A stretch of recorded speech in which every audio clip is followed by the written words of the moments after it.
I began to get tired of staying in one place so long. There was no longer satisfying variety in going down to Carson to report the proceedings of the legislature once a year, and horse races and pumpkin shows once in 3 months. They had got to raising pumpkins and potatoes in Washoe Valley, and of course one of the first achievements of the legislature was to institute a $10,000 agricultural fair to show off $40 worth of those pumpkins in. However, the territorial legislature was usually spoken of as the asylum. I wanted to see San Francisco. I wanted to go somewhere. I did not know what I wanted. I had the spring fever and wanted a change, principally, no doubt. Besides, a convention had framed a state constitution. 9 men out of every 10 wanted an office. I believed that these gentlemen would treat the moneyless and the irresponsible among the population into adopting the Constitution and thus well-nigh killing the country. It could not well carry such a load as a state government, since it had nothing to tax that could stand a tax, for undeveloped minds could not, and there were not 50 developed ones in the land. There was but little realty to tax, and it did seem as if nobody was ever going to think of the simple salvation of inflicting a money penalty on murder. I believed that a state government would destroy the flush times, and I wanted to get away. I believed that the mining stocks I had on hand would soon be worth $100,000, and thought if they reached that before the Constitution was adopted, I would sell out and make myself secure from the crash the change of government was going to bring. I considered $100,000 sufficient to go home with decently, though it was but a small amount compared to what I had been expecting to return with. I felt rather downhearted about it, but I tried to comfort myself with the reflection that with such a sum I could not fall into want. About this time a schoolmate of mine whom I had not seen since boyhood, came tramping in on foot from Reese River, a very allegory of poverty. The son of wealthy parents, here he was, in a strange land, hungry, bootless, mantled in an ancient horse blanket, roofed with a brimless hat, and so generally and so extravagantly dilapidated that he could have taken the shine out of the prodigal son himself, as he pleasantly remarked. 399.jpg, 43K. He wanted to borrow $46.26 to take him to San Francisco, and $20 for something else, to buy some soap with, maybe, for he needed it. I found I had but little more than the amount wanted, in my pocket, so I stepped in and borrowed $46 of a banker, on 20 days' time, without the formality of a note, and gave it him, rather than walk half a block to the office, where I had some specie laid up. If anybody had told me that it would take me 2 years to pay back that $46 to the banker, for I did not expect it of the prodigal, and was not disappointed, I would have felt injured. And so would the banker. I wanted a change. I wanted variety of some kind. It came. Mr. Goodman went away for a week and left me the post of chief editor. It destroyed me. The first day, I wrote my leader in the forenoon. The second day, I had no subject and put it off till the afternoon. The third day I put it off till evening, and then copied an elaborate editorial out of the American Cyclopedia, that steadfast friend of the editor, all over this land. The fourth day I fooled around till midnight, and then fell back on the Cyclopedia again. The fifth day I cudgeled my brain till midnight, and then kept the press waiting while I penned some bitter personalities on 6 different people. The sixth day I labored in anguish till far into the night and brought forth nothing. The paper went to press without an editorial. The seventh day I resigned. On the 8th, Mr. Goodman returned and found 6 duels on his hands. My personalities had borne fruit. Nobody, except he has tried it, knows what it is to be an editor. It is easy to scribble local rubbish, with the facts all before you. It is easy to clip selections from other papers. It is easy to string out a correspondence from any locality, but it is unspeakable hardship to write editorials. Subjects are the trouble, the dreary lack of them, I mean. Every day, it is drag to think, and worry and suffer. All the world is a dull blank, and yet the editorial columns must be filled. Only give the editor a subject, and his work is done. It is no trouble to write it up, but fancy how you would feel if you had to pump your brains dry every day in the week, 52 weeks in the year. It makes one low-spirited simply to think of it. The matter that each editor of a daily paper in America writes in the course of a year would fill from 4 to 8 bulky volumes like this book. Fancy what a library an editor's work would make, after 20 or 30 years' service. Yet people often marvel that Dickens, Scott, Bulwer, Dumas, etc., have been able to produce so many books. If these authors had wrought as voluminously as newspaper editors do, the result would be something to marvel at, indeed. How editors can continue this tremendous labor, this exhausting consumption of brain fiber, for their work is creative, and not a mere mechanical laying up of facts, like reporting, day after day and year after year, is incomprehensible. Preachers take 2 months' holiday in midsummer, for they find that to produce 2 sermons a week is wearing, in the long run. In truth it must be so, and is so, and therefore, how an editor can take from 10 to 20 texts and build upon them from 10 to 20 painstaking editorials a week and keep it up all the year round, is farther beyond comprehension than ever. Ever since I survived my week as editor, I have found at least one pleasure in any newspaper that comes to my hand. It is in admiring the long columns of editorial, and wondering to myself how in the mischief he did it. Mr. Goodman's return relieved me of employment, unless I chose to become a reporter again. I could not do that. I could not serve in the ranks after being general of the army. So I thought I would depart and go abroad into the world somewhere. Just at this juncture, Dan, my associate in the repertorial department, told me, casually, that 2 citizens had been trying to persuade him to go with them to New York and aid in selling a rich silver mine which they had discovered and secured in a new mining district in our neighborhood. He said they offered to pay his expenses and give him 1/3 of the proceeds of the sale. He had refused to go. It was the very opportunity one wanted. I abused him for keeping so quiet about it, and not mentioning it sooner. He said it had not occurred to him that I would like to go, and so he had recommended them to apply to Marshall, the reporter of the other paper. I asked Dan if it was a good, honest mine, and no swindle. He said the men had shown him 9 tons of the rock, which they had got out to take to New York, and he could cheerfully say that he had seen but little rock in Nevada that was richer, and moreover, he said that they had secured a tract of valuable timber and a mill site, near the mine. My first idea was to kill Dan. But I changed my mind, notwithstanding I was so angry, for I thought maybe the chance was not yet lost.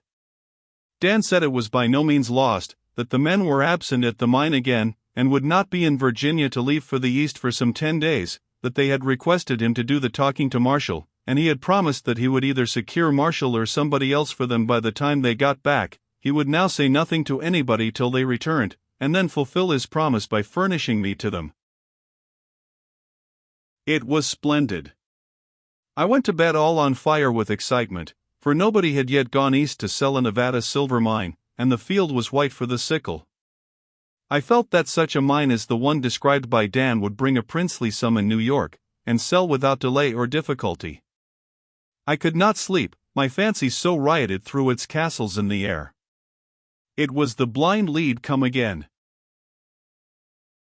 Next day I got away, on the coach, with the usual eclat attending departures of old citizens, for if you have only half a dozen friends out there they will make noise for 100 rather than let you seem to go away neglected and unregretted, and Dan promised to keep strict watch for the men that had the mine to sell. The trip was signalized but by one little incident, and that occurred just as we were about to start. A very seedy-looking vagabond passenger got out of the stage a moment to wait till the usual ballast of silver bricks was thrown in. He was standing on the pavement when an awkward express employee, carrying a brick weighing 100 pounds, stumbled and let it fall on the bummer's foot. He instantly dropped on the ground and began to howl in the most heartbreaking way. A sympathizing crowd gathered around and were going to pull his boot off, but he screamed louder than ever and they desisted. Then he fell to gasping, and between the gasps ejaculated, "Brandy! For heaven's sake, brandy!" They poured half a pint down him, and it wonderfully restored and comforted him. Then he begged the people to assist him to the stage, which was done. The express people urged him to have a doctor at their expense, but he declined, and said that if he only had a little brandy to take along with him, to soothe his paroxysms of pain when they came on, he would be grateful and content. He was quickly supplied with 2 bottles, and we drove off. He was so smiling and happy after that I could not refrain from asking him how he could possibly be so comfortable with a crushed foot. 403.jpg, 72K. Well, said he, I hadn't had a drink for 12 hours, and hadn't a cent to my name. I was most perishing, and so, when that duffer dropped that 100-pounder on my foot, I see my chance. Got a cork leg, you know, and he pulled up his pantaloons and proved it. He was as drunk as a lord all day long, and full of chucklings over his timely ingenuity. One drunken man necessarily reminds one of another. I once heard a gentleman tell about an incident which he witnessed in a Californian barroom. He entitled it, "Ye Modest Man Taketh a Drink." It was nothing but a bit of acting, but it seemed to me a perfect rendering, and worthy of Toodles himself. The modest man, tolerably far gone with beer and other matters, enters a saloon, 25 cents is the price for anything and everything, and specie the only money used, and lays down a $50, calls for whiskey and drinks it. The barkeeper makes change and lays the quarter in a wet place on the counter. The modest man fumbles at it with nerveless fingers, but it slips and the water holds it. He contemplates it, and tries again, same result, observes that people are interested in what he is at, blushes, fumbles at the quarter again, blushes, puts his forefinger carefully, slowly down, to make sure of his aim, pushes the coin toward the barkeeper, and says with a sigh, 404.jpg, 120K. I see, gimme a cigar. Naturally, another gentleman present told about another drunken man. He said he reeled toward home late at night, made a mistake and entered the wrong gate, thought he saw a dog on the stoop, and it was an iron one. He stopped and considered, wondered if it was a dangerous dog, ventured to say begone. No effect. Then he approached warily, and adopted conciliation, pursed up his lips and tried to whistle, but failed, still approached, saying, poor dog, doggy, doggy, doggy, poor doggy dog. Got up on the stoop, still petting with fond names, till master of the advantages, then exclaimed, leave, you thief. Planted a vindictive kick in his ribs, and went head over heels overboard, of course. A pause, a sigh or two of pain, and then a remark in a reflective voice. Awful solid dog. What could he been eating? I see. Rocks, perhaps. Such animals is dangerous. That's what I say, they're dangerous. If a man, I see. If a man wants to feed a dog on rocks, let him feed him on rocks, that's all right, but let him keep him at home, not have him layin' round promiscuous, where people's liable to stumble over him when they ain't noticin'. It was not without regret that I took a last look at the tiny flag. It was 35 feet long and 10 feet wide, fluttering like a lady's handkerchief from the topmost peak of Mount Davidson, 2,000 feet above Virginia's roofs, and felt that doubtless I was bidding a permanent farewell to a city which had afforded me the most vigorous enjoyment of life I had ever experienced. And this reminds me of an incident which the dullest memory Virginia could boast at the time it happened must vividly recall, at times, till its possessor dies. Late one summer afternoon we had a rain shower. That was astonishing enough, in itself, to set the whole town buzzing, for it only rains, during a week or 2 weeks, in the winter in Nevada, and even then not enough at a time to make it worthwhile for any merchant to keep umbrellas for sale. But the rain was not the chief wonder. It only lasted 5 or 10 minutes, while the people were still talking about it all the heavens gathered to themselves a dense blackness as of midnight. All the vast eastern front of Mount Davidson, overlooking the city, put on such a funereal gloom that only the nearness and solidity of the mountain made its outlines even faintly distinguishable from the dead blackness of the heavens they rested against.